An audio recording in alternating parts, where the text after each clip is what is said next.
It was the bitterest night of the year in the city, as the first snowflakes began to fall from the darkening sky. Along the icy cobblestone streets, people hurried to get home, bundling their coats and scarves tightly around themselves against the piercing wind. Inside a small rundown apartment near the edge of city, a poor family huddled together for warmth. The father hung his head in despair. He did not have enough money to buy a mouthful of food or fuel for their dwindling fire. As the oldest daughter watched her family shiver with hunger, an idea came to her. At the age of 6, the little girl had sold matches on the streets before, while other young children of similar age did not have to worry about making a living. She dressed quietly and put her bundled box of matches into her favorite handmade basket, leaving her family unnoticed, believing she was asleep with exhaustion. Steeling herself against the foreboding darkness, she headed into the blizzard, determined to earn a few coins to save her family from the cold. The city streets had an eerie and desolate feeling as the snow began to accumulate. Shops along the avenue closed earlier than usual, and street lamps shed only dim glows through the thickening storm. The little match girl walked with her fastest pace to the uptown direction. Each of her steps sank deep into the snow, and it took great effort to pull it out. A few block distance was felt like hours as her tiny body, especially her arms and legs, grew increasingly numb. In the wealthiest part of the town, no one seemed in need of lighting a fire on this night. Exhausted and losing hope, she collapsed on the front steps of a luxury house, leaning against the frozen railing as darkness descended in heavy blankets of snow. Through half-closed eyes, she watched the white flakes drifting endlessly from the black sky, wondering who would be able to rescue her family from its misery. The weather was unforgiving. It gave no mercy to the little match girl who kneeled down before him. Her hands trembled, and a box of match dropped off in front of her. Her subconscious urged her to pick up the box and to struck a match in the bitter cold.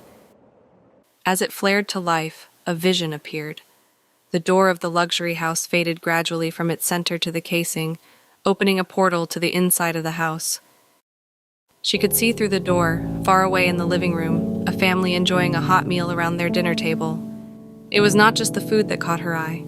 On the table was a curious object, sending wafts of fragrance throughout the room. It was a pot with several holes in the lid, releasing heavenly scents without anyone lifting the cover. When she reached out her hands to catch the scents, the portal began to close.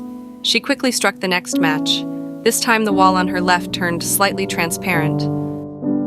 A family was unwrapping presents beneath a decorated tree which she always wished to have. The tree was tall, and to her surprise, it was dressed in strands of tiny crystals and beads that sparkled in the light. The matches were giving her more than warmth. They were filling her mind with spiritual strength. The flame on the match diminished, and she struck a third match to renew her hope. As it flickered to life, the unbreakable thick wall on her right-hand side looked vanished, and a cozy scene emerged. She saw a family clustered around a crackling fireplace. The children laughed merrily as they played nearby, and their rosy cheeks shimmered in the heated air.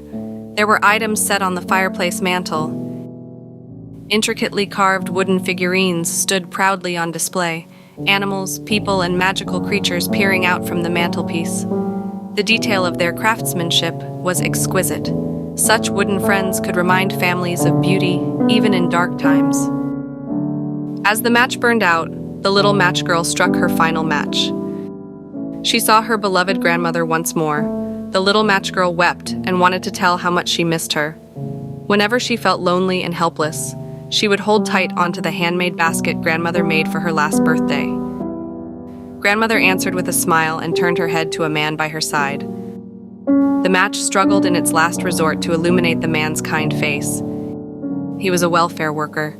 He had been searching all over for the little girl, fearing the worst in the snowstorm. Beside him stood the grandmother, beckoning her granddaughter to take their outstretched hands. Gaining a bit of temperature, the little match girl woke up and opened her eyes.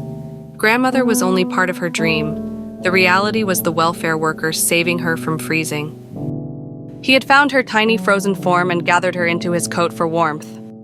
Being assured to be sent home to her family safe, the welfare worker carried her on his back. The snow continued to fall, but it was not cold anymore. She was immersed in a familiarity she once had with her grandmother used to carry the younger her the same way. Not only did the welfare worker bring her family home the little match girl, but he also brought them a tremendous news. Approval had been granted for them to receive an emergency fund from the government. A few months had passed, but the little match girl never forgot about the visions. She believed they were signs from her grandmother. She spent days and nights to learn to craft wooden incense burners, to carve clay figurines, and to sculpt tiny decorations. People were delighted by her wares, and word spread throughout the city. Soon, her family could become self-sustained and lived off their own hands. Far up in the sky, the little match girl's grandmother looked gracefully at her.